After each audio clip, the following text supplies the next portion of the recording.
히스기야 하면 우리가 가장 선명하게 기억하는 사건 두 가지가 있습니다. 그것은 병들어 죽게 되었는데 하나님 앞에 기도하니까 병이 치유되는 것을 넘어 15년의 날수가 연장받는 것, 15년 생명 연장을 받았던 이 사건이 히스기야를 떠올릴 때마다 가장 먼저 떠올리는 기억이고, 그리고 두 번째로 히스기야의 사건 가운데 우리가 기억하는 것은 하나님이 그 징표로 해시계의 그림자를 10도 뒤로 물려주신 그런 역사가 아닌가 생각합니다. 개인적으로 이런 기적 저도 체험해 보고 싶습니다. 기도의 자리에 나와 특심을 가지고 하나님의 이름을 부르는 모든 주의 권속들에겐 다 이런 마음의 소망들이 있을 것입니다. 우리는 이런 성경의 기적과도 같은 스토리를 대할 때마다 마음의 소망과 원함은 있지만 내 삶에 그것이 이루어지지 않는 것, 성경의 스토리일 뿐이지 나의 스토리가 되지 않는 것 때문에 마음의 복잡함을 가지고 있는 분들이 분명히 계실 거예요. 왜 나는 안 될까? 죽은 것을 살려달라는 것도 아니고 이 정도의 기도 응답도 받지 못하는 것에 대한 내 믿음의 열등감, 내 신앙생활에 대한 회의, 그래서 뭔가 좀 이루어지는 게 있어야 신앙생활도 좀 재밌고 주님 안에서 신명나게 내가 한번 할 것인데, 그렇지 못할 때 성경에 나오는 10분의 1, 100분의 1도 내 삶의 현장에서 일어나지 못할 때 부러움 가득을 가지고 성경 속에 등장하는 이런 히스기야와 같은 인물들을 바라보며 결론은 어떻게 짓죠? 히스기야니까 그런 거야, 다윗이니까 그런 거야, 바울이니까 그런 거야, 난 히스기야가 아니잖아. 그러니까 나에게 그런 일이 없고, 그리고 히스기야처럼 굳이 내가 안 해도 돼, 그렇게 자기 만족, 자기 합리화, 자기 위로를 하고 쓸쓸하게 기도의 자리 또 예배의 자리를 일어나는 분들이 있을 것입니다. 그런데 무별 여러분, 히스기야의 이 사건이 과연 개인적으로 기도하면 병이 낫는다, 기도하면 생명이 15년 연장된다 라고 하는 그런 이야기를 우리에게 하고 싶어서 하나님께서 히스기야에게 그런 은혜를, 우리에게 성경의 기록을 남겼다고 생각하십니까? 히스기야의 이 두 가지의 기적과도 같은 기록을 남긴 이유가 열심히 기도해, 그러면 병도 치유받을 거야, 열심히 기도해, 그러면 15년 생명 연장받을 거야, 열심히 기도해, 그러면 해시계가 10도 뒤로 물러가는 그런 기적을 너의 삶에 내가 보여줄게 라고 하는 그 하나 때문에 우리에게 전달되어 기록되었다고 생각하십니까? 사실 이사야 38장 오늘 이 본문의 사건은 우리가 계속 살펴보고 있지만 압수르의 침공 앞에서, 아수르가 유다를 다 멸망시키겠다라고 하는 그 위협 앞에서 보이지는 않지만 역사를 주관하고 계시는 살아계신 하나님의 손이, 하나님의 주권이, 이 세상을 통치하시는 하나님의 능력이 어떻게 이 세상을 움직여가는 것인가, 그리고 그 하나님의 움직임이 나와 무관한 그런 역사 속에 있는 일이 아니라 내가 있는 그 일상 속에서도 일관성 있게 일어나고 있음을 말씀하고 있는 거예요. 기적의 포커스가 맞춰지는 것이 아니라 살아계신 하나님이 이 세상의 우주의 역사, 세계의 역사만 통치하시는 것이 아니라 한 개인의 일상도 찾아오셔서 동일하게 그렇게 움직여가고 계신다는 말씀을 해주고 있는 것입니다. 생각해 보십시오. 지금 역사적인 이 기록, 한 개인의 병고침과 생명 연장에 이토록 많은 지면을 할애하여 하나님의 개입하심을 우리가 어떻게 받아들여야 하는가에 대하여 이사야가 질문하고 있는 거예요. 이 본문을 가지고 늘 우리가 들었던 말씀, 이런 말씀이죠. 기도해, 그러면 응답돼. 누구처럼? 히스기야처럼. 벽을 보고 전심을 다해 그렇게 기도해, 그러면 응답된다 라고 하는 메시지를 특세 셋째 날 저와 여러분이 나누기 위하여 제가 이 말씀을 든 것이 아닙니다. 물론 본문에서는 히스기야가 기도했습니다. 근데 그 기도를 오늘 본문을 읽어가다 보면 어떤 기도냐? 하나님의 마음이 감동된 기도예요. 하나님의 마음이 감동된 그 기도가 무엇인가? 오늘 이사야 38장 2절 말씀에 보니까 히스기야가 얼굴을 벽으로 향하여 하나님께 뭐 했다고요? 기도했다, 그렇게 얘기합니다. 벽을 향하여 하나님께 기도했다, 얼굴을 벽으로 향해서 하나님께 기도했다. 그러면 그 기도의 행위, 그래서 가끔 교회 벽 보고 기도하시는 분들 계십니다.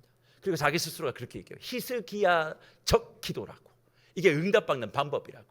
그럼 하나님께서 모든 기도의 내용에 벽 보고 기도하라고 쓰셔야 될 텐데 그렇게 말 안 하니까 벽 보고 꼭 기도 안 해도 괜찮습니다.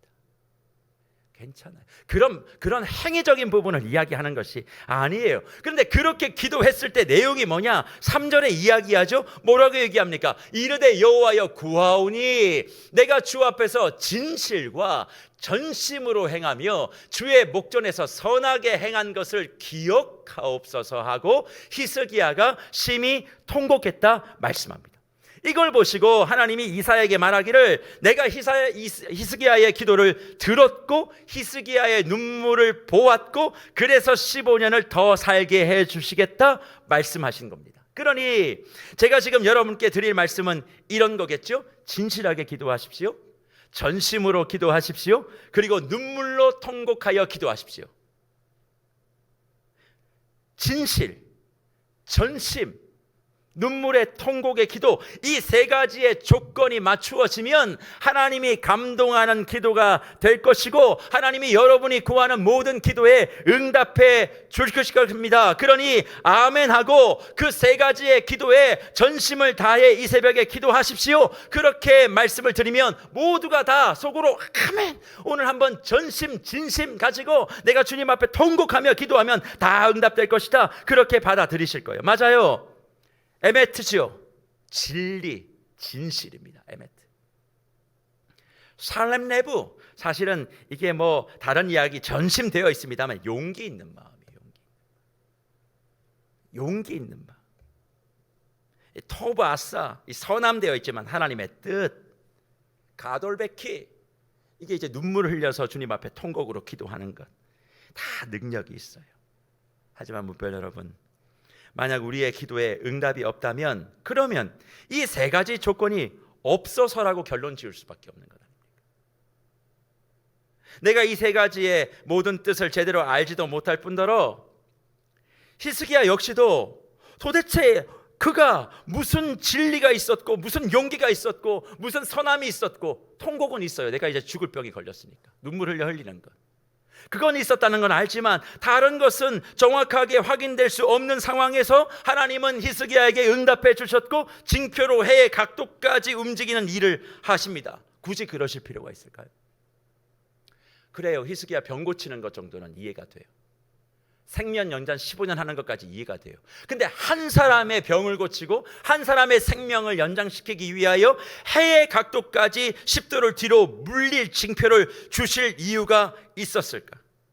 사실 기도의 자리에 있다 보면 아무리 간절하게 기도해도 다 응답이 되지 않는 것을 저는 경험적으로 알고 있습니다. 여러분들은 어떠하십니까? 기도하고 간절하고 내 마음의 전심과 진심을 다 했는데 진액을 다하고 마음과 생각을 쏟아도 응답이 없는 경우가 있다는 것을 부인할 수가 없습니다. 그러면 기도의 능력을 우리는 어떻게 풀어야 하냐는 거예요. 기도하면 다 응답 받는다는데 이상하게 내 기도는 응답이 잘 안 되는 것 같은 그런 복잡함을 가지고 계신 분들 있지 않습니까? 저는 기도의 응답을 나의 입장에서 보시면 안 되는 거예요. 기도의 간절함과 집중력을 나의 입장에서 자꾸 보니까 이게 답이 없는 거죠. 그럼 도대체 기도의 응답과 기도의 능력과 기도의 간절함과 기도의 집중력을 어디에서 찾아야 돼요? 예수님의 입장, 예수님의 기도로부터 그 답을 찾아야 해답을 알 수 있는 거예요. 그냥 내가 열심, 내가 전심, 내가 선함, 내가 하나님의 뜻, 나의 입장에서 간절함으로 자꾸 접근하니까 나는 간절했는데 응답이 없다는 거예요. 그러니까 하나님에 대한 회의와 하나님에 대한 불편함이 자꾸 나오다 보면 시험이 들어 신앙을 떠나잖아요. 잘못된 거예요. 기도를 나의 입장에서 보면 안 되고 예수님의 입장에서, 예수님의 기도로서 봐야 되는 거죠. 그러면 예수님의 입장에서 기도의 간절함과 집중력을 보려면 어디의 말씀을 참고해야 되느냐? 요한복음 14장의 말씀이에요. 요한복음 14장에 빌립이 찾아오잖아요. 그리고 하나님 아버지를 보여달라고 얘기합니다. 그 과정 속에서 나를 본 자는 아버지를 보았고 아버지를 본 자는 나를 보았는 걸 아직도 모르겠는가? 그렇게 얘기하면서 요한복음 14장 11절 이하 14절에 예수님께서 이와 같이 말씀하죠. 내가 아버지 안에 거하고 아버지께서 내 안에 계심을 믿으라. 그렇지 못하겠거든 행하는 그 일로 말미암아 나를 믿으라. 내가 진실로 진실로 너희에게 이르노니 나를 믿는 자는 내가 하는 일을 그도 할 것이요 또한 그보다 더 큰 일도 하리니 이는 내가 아버지께로 감이라. 너희가 내 이름으로 무엇을 구하든지 내가 행하리니 이는 아버지로 하여금 아들로 말미암아 영광을 받으시게 하려 함이라. 그 다음이요 14절 같이 읽을까요? 내 이름으로 무엇이든지 내게 구하면 내가 행하리라. 아멘. 14절에 나오는 내 이름으로 무엇이든지 내게 구하면 내가 행하리라. 이게 도대체 무엇이에요? 예수님의 이름으로 기도하면, 예수님의 이름으로 기도하면 내가 행하니라. 그 말씀을 우리는 믿고 지금도 우리가 기도할 때 이 말씀을 행하고 있죠. 그렇죠? 여러분이 기도할 때 여러분의 기도의 제일 마지막이 뭐예요? 예수님의 이름으로 기도합니다. 아멘. 다 하고 있잖아요. 그런데 그렇게 기도한 것들 중에 모든 것들이 다 이루어지셨습니까? 고개를 저으시면 어떡해요? 말씀이 얘기하자. 내 이름으로 무엇이든지 내게 구하면 내가 행하리라. 그러니까 예수님의 이름으로 기도합니다. 아멘. 매일 하루에 최소 3번은 기도하잖아요. 3번도 안 하십니까? 아침, 점심, 저녁. 그 예수님의 이름으로 기도합니다 라고 기도하고 있는데 안 이루어지는 거예요. 그럼 도대체 예수님은 내가 간절하게 기도하고도 혹은 가르쳐주시는 방법대로 그 이름으로 기도했는데 왜 응답이 없냐는 거예요. 사랑하는 무별 여러분, 기도에 대한 생각을 수정해야 될 지점이 바로 요한복음 14장 14절이에요. 내 이름으로 무엇인지 내게 구하면 내가 행하리라. 여러분이 생각하는 기도는 무엇입니까? 예수님께서 요한복음 14장을 통해서 말씀하시는 기도는 하나님의 일하심이에요. 하나님의 일하심. 우리가 정화서 하나 떠놓고 주님 앞에 기도하는 사람들과 다른 이유가 바로 거기 있는 거예요. 기도는 하나님의 일하심이고 그 일하심의 징표가 예수님의 이름으로 기도한다라는 말입니다. 다시 말해서 예수님을 이 땅에 보내신 하나님의 계획, 그리고 그것을 이루어내시는 예수님의 일생에 근거하여 구체적으로 일하심이 기도라는 거예요. 더 쉽게 설명하면 무슨 얘기냐면 예수님의 생애가, 예수님의 걸음이 기도였다는 거예요. 기도를 내가 뭔가 이야기하고 응답받는 그런 차원이 아니라 하나님께서 우리에게 가르쳐 주신 기도는 예수님의 삶의 행보가 기도였다는 거예요. 그럼 예수님이 이 땅에 오셨던 그 과정을 생각해 보세요. 하나님이신 그분이 성육신 하셔서 인간의 몸을 입고 이 땅에 오셨잖아요. 그걸 살게 하신 것이 하나님의 일하심이에요. 육신의 한계를 가지고 살게 하셨어요. 그 속에서 고난도 모욕도 배신도 말로 다 할 수 없는 생활의 문제, 이런 것들을 다 체험하게 하시고 궁극적으로 하나님의 영광이 되었던 것, 그게 기도였어요. 십자가에 죽게 하심도 기도였고 그 죽음으로 우리를 사랑하심을 증명한 것도 기도였고 그 죽음과 사랑의 징표가 하나님의 부활 영광이었음을 요한복음 17장 가면 예수님께서 우리에게 말씀하고 있는 것입니다. 그렇다면 지금 힘들고 어려운 상황에 처하여 하나님 외에 부를 것이 없다고 생각하는 그것도 기도이지만, 당장 내 삶에 있는 모든 문제를, 어려움을 풀어내기 위하여 몸부림치는 것도 기도이지만, 더 엄밀한 하나님의 기도는 뭐예요? 하나님의 일하심이에요. 하나님의 일하심의 방법이요. 그 하나님의 일하심의 방법에 뭐 하는 게 진짜 기도예요? 동참하는 게 진짜 기도예요. 하나님이 교회를 향하여, 가정을 향하여, 나를 향하여 가지고 있는 그 계획에 내가 동참하는 게 기도라고요.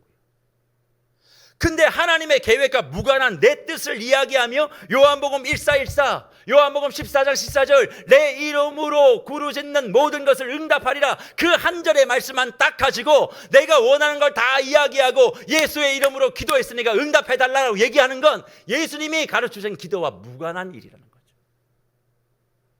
기도가 무엇이냐? 하나님이 나에게 하시는 일이에요.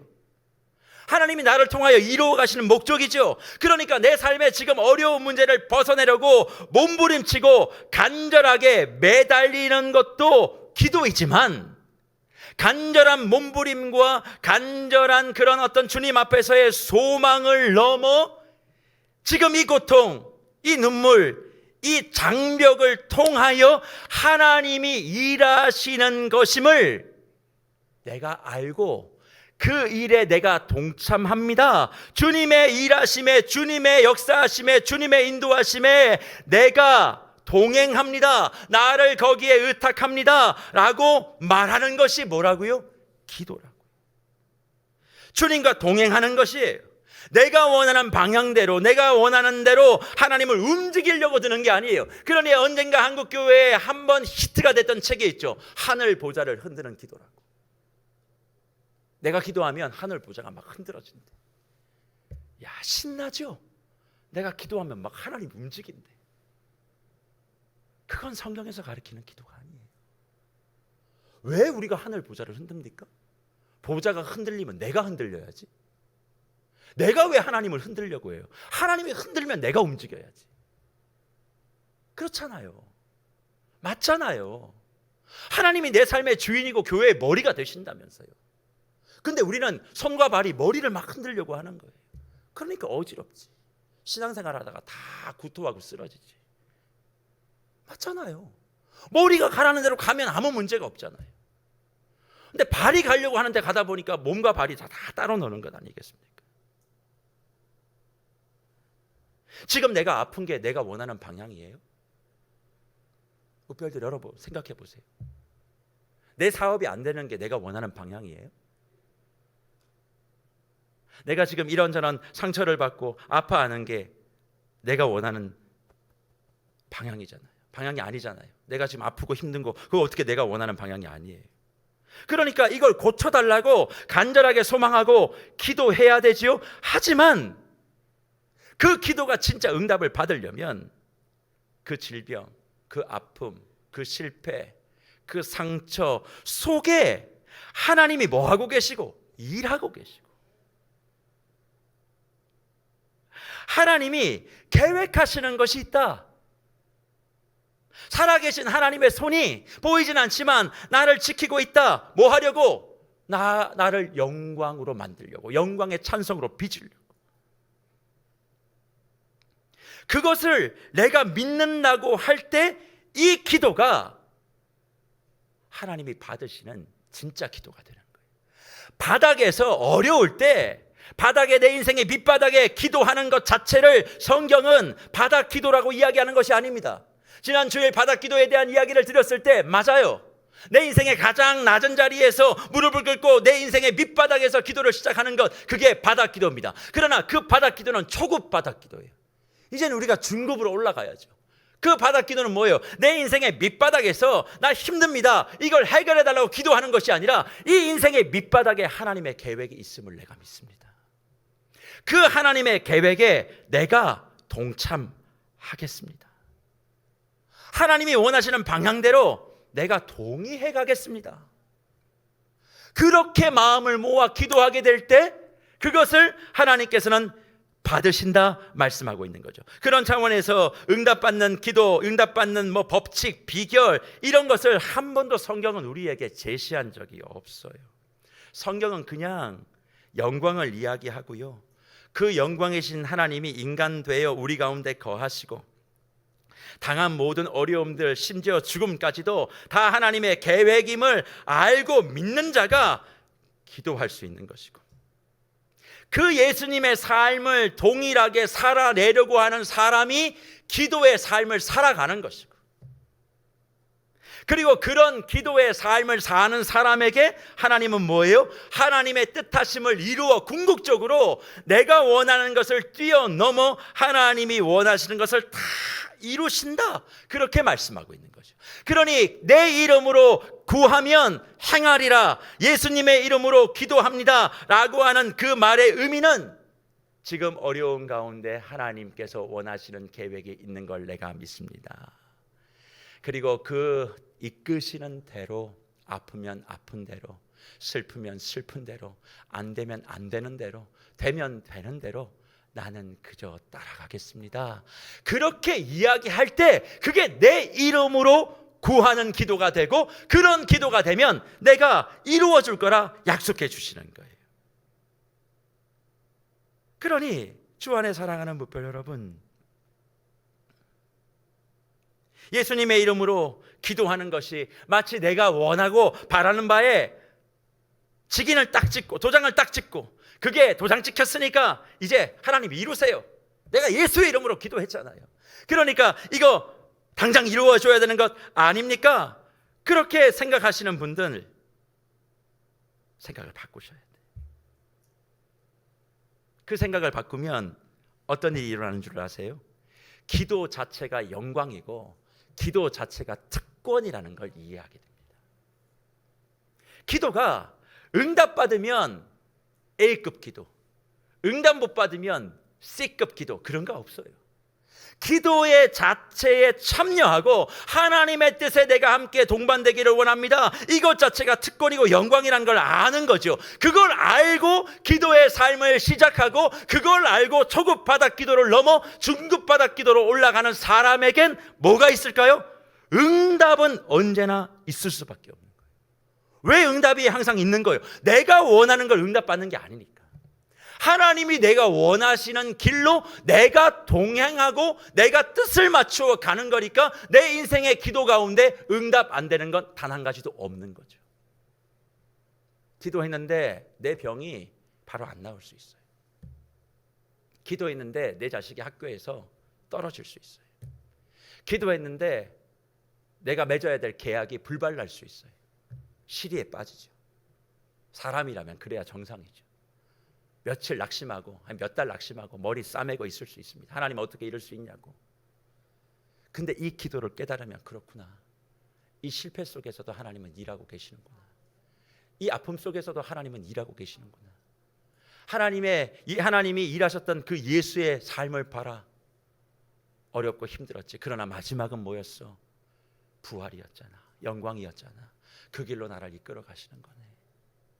아, 내 기도가 없어진 게 아니구나, 내 기도가 사라진 게 아니구나, 하나님이 결국 이루어 가실 거구나. 그렇게 생각하니까 내 기도에 응답이 없다라고 얘기하고 기도의 자리를 포기할 것이 아니라 주님이 이끌어 가시는 길에 내가 더 마음을 쏟습니다. 주님과 더 동행합니다. 기도의 자리에 하나님의 생각이 내 안에 들어오는 거예요. 하나님의 꿈이 나의 비전이 되는 거예요. 하나님의 인격이 나의 삶이 되는 거죠. 그런 마음의 고백을 가지고 기도하는 것 자체가 특권이라고 생각하면, 응답되어지면 기뻐서 기도의 자리에 나오고, 내 뜻대로 안 되면 하나님 나 기도 끊겠다고 그렇게 기도의 자리를 떠나는 것이 아니라 언제나 사시사철 변함없이 내 삶의 특세와 같은 기도의 자리를 지키게 되는 줄 믿습니다. 지금 인생의 밑바닥에서 기도 응답은 차선에 두고 기도 자체가 능력임을 믿고 주님의 방향에 내 삶을 맞추겠습니다, 그렇게 말씀하시는 하나님의 권속에게 하나님은 반드시 그의 일하심을 보여주시는 거예요. 지금 저와 여러분이 절망하는 그 자리, 어쩌면 절망은 내 생명이 시간이 끝나는 것보다 더 나의 삶을 어렵고 버겁게 만들 것입니다. 분명히 그래요. 우리의 삶의 절망이 우리를 그렇게 낙심하게 만들 거예요. 하지만 예수 그리스도의 기도의 모습이 우리에게, 예수 그리스도의 삶의 걸음이 우리에게 소망되는 이유는 바울을 통해서 에베소 교회에게 하신 이 말씀 때문인데, 그 말씀이 뭐냐?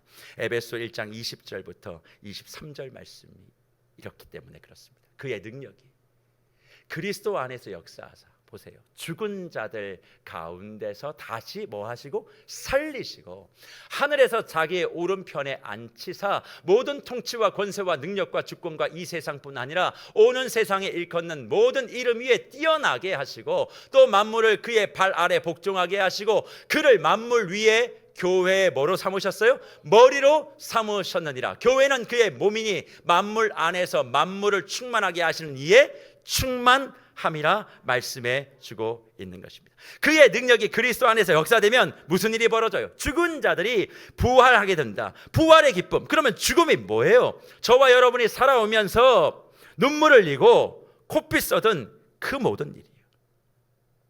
내 뜻과 안 맞아서 하나님 반대편으로 도망간 그 모든 길 위에 뭐가 있어요? 예수 그리스도의 부활이 작동해서 모든 걸 다시 살린다는 거예요. 저는 이게 복음이라고 생각해요. 내가 완벽하게 잘해야 하나님 뭔가 주신다는 게 아니라 내가 살아왔던 인생의 걸음 속에 코피 터지는 일도 있어요. 머리 터지는 일도 있어요. 다리가 잘려나가는 수모도 있을 수 있어요. 그러나 그 모든 것이 그리스도 안에서 역사가 되어지면 그것이 다시 살아나게 되어진다. 저는 이게 복음이죠. 그래서 우리가 살아가는 데 있어서 구주 예수 그리스도 유일한 나의 소망, 예수 그리스도가 나의 소망이라고 말씀하시는 이 능력을 믿는 거예요. 내가 실패하든지 무너지든지 아프든지 상하든지 잘 되든지 어찌하든 하나님은 나와 예수를 하나로 묶어주고 계시는 거예요. 내가 실패해도 거기에는 뭐가 있어요? 예수와 내가 한 몸 되어 있는 게 있는 거예요. 그래서 한 몸 되어 그의 영광을 만들어내시는 하나님의 인도하심. 그러니까 실패한 나와 그걸 살리기 위한 예수가 하나로 묶여있는 이 상태를 바울은 23절에 뭐라고 얘기해요? 교회라고 이야기합니다. 그래서 교회는요 다 실패한 사람들이 오는 거예요. 목사님 난 실패도 안 했는데 왜 그렇게 얘기하세요? 마음으로 영으로 정서적으로 다 실패한 사람들이잖아요. 아무리 잘나도 결국 다 죽는 사람들이잖아요. 그러니까 그런 사람이 예수와 함께 묶여지면 문제가 안 생기는데 예수와 묶여지지 않는 사람이 교회인 척하고 있으니까 그 사람들이 교회에서 다 분란을 일으키는 거예요. 교회는 아픈 내가 주님과 묶여 있는 거예요. 그러니 교회인 나, 교회인 우리의 죽음과 예수의 부활하심이 묶여져 한 몸이 된 우리가 각자의 자리에서 뭐라고요? 세상과 역사 가운데 뛰어나게 누가 만들어요? 하나님이 만들어주시고 예수를 믿고 난 다음에 나의 삶은 그래서 어떻게 살아가는 것 자체가 능력이고 영광이라고 말씀하는 거죠. 내가 눈물이 있는 그 자리, 아픔이 있는 그 자리도 예수와 묶여 있으니까. 그래서 히스기야가 자신의 죽음과 고통과 당황의 순간에 뭘 하는 거예요? 기도를 하는 거예요. 어떻게 기도해요? 3절을 보세요. 내가 주 앞에서 진실과 전심으로 행하며 주의 목전에서 선하게 행한 것을 기억하게 해달라. 주의 목전에서 성하게 행한 것을 기억하옵소서 하고 히스기야가 심히 기도하고 있지 않습니까? 기도의 내용, 하나님 앞에 진실과 전심과 선함 이런 게 아니에요. 우리가 그렇게 표현되어 있지만 이 진리, 용기, 하나님의 뜻, 그건 뭔 얘기하느냐? 내가 죽음 가운데 있지만 나의 하나님이, 역사하신 하나님이 당황스러운 가운데서도 나와 한 몸으로 묶여있는 그 능력, 그 일하심을 내가 믿습니다. 히스기야가 뭘 잘했어요? 내세울 만한 공적이 뭐가 있습니까? 그 시간 진리 속에 하나님의 뜻대로 그가 기도하여 응답받은 것은 하나님이 이 당황스러운 상황 가운데서도 나와 하나로 묶여 있음을 내가 압니다. 나는 하나님을 알고 있습니다. 지금도 나를 버리지 아니하실 그 하나님과 나와 묶여 있으니 하나님의 행하심을 행하십시오. 하나님의 일하심을 이루십시오. 하나님이 날 죽이신다면 죽이십시오. 하나님 아프게 살려면 아프게 살게 두십시오. 그럼에도 나는 예수와 묶여 있습니다. 나는 하나님과 묶여 있습니다. 하나님 원하시는 걸 하십시오. 그렇게 눈물 흘려 기도한 거죠. 우린 단지 고쳐달라고 기도했다고 밖에 생각 안 하잖아요. 그러나 요한복음 14장 17장 에베소서의 말씀을 가지고 히스기야의 말씀을 보면 어떻게 하든 나는 하나님과 묶여 있는 사람입니다. 하나님의 뜻을 이루시라고. 그러니까 하나님의 응답이 무엇입니까? 해시계가 10도 물러간 거예요. 만약에 원하는 바를 이루었으면 고치고 끝나야만 될 걸 왜 해시계까지? 자연의 이치잖아요. 시간을 거꾸로 돌리는 건 자연 현상에서는 불가능한 일인데 하나님은 그걸 통해서 말씀하시고 싶은 게 뭐예요? 모든 걸 뒤집을 수 있는 분이라는 거예요. 시간도 거꾸로 돌릴 수 있다. 저는 이 말씀 앞에서 이런 생각을 하는 거죠. 시간을 거꾸로 돌린다? 무슨 말이지? 내 과거를 뒤집을 수 있다는 말씀입니다. 내 과거 어떤 과거인데요? 상처의 과거, 흙수저의 과거, 무수저의 과거. 먹을 게 없어서 다이제스티브 하나 가지고, 누구 얘기예요? 제 얘기예요. 제 얘기. 군대 제대하고 또 이런 얘기하면 또 불쌍한 것도 얘기한다고 또 그럴지 모르지만, 아니 솔직한 제 얘기니까. 돈이 없었어요. 공부는 해야 되는데. 그래서 하루에 다이제스티브 하나가 제 식량이었어요. 다이제스티브라는 게 있습니다. 오리온에 나온 거. 통밀로 만든 과자, 그 물. 그렇게 살았어요. 없으니까. 하지만 공부는 해야 되고 밤에 일도 해야 되고 그렇게 살았다고. 근데 그게 어느 순간엔 그 고학이 내 인생에 좀 감추고 싶은 시간일 때도 있어요. 근데 그런 상처, 누군가에게 다 감추고 싶은 그런 상처들. 근데 시간을 거꾸로 돌렸다? 너의 과거는 아픔이고 너의 과거는 눈물이고 너의 과거는 너무나 고통일지 몰라도 너의 미래를 통하여 이제 나의 과거를 살려내시겠다, 그렇게 말씀하시는 것이 아닌가 저는 생각하는 거죠. 우리는 과거에 매여 살아갑니다. 내 과거가 아프다고, 내 과거가 너무나 복이 없다고. 그 과거를 가지고 오늘을 결정 지으려고 하는 것이 인간의 나약함이에요. 그런데 새 시계를 10도 뒤로 물리면서 하나님 말씀하시는 것이 뭐예요? 너의 삶의 실패 가운데 내가 묶여있는 것, 왜 묶여있는 줄 알아? 너의 눈물의 과거를 이제는 미래의 찬란한 영광으로 내가 치유하겠다는 거예요.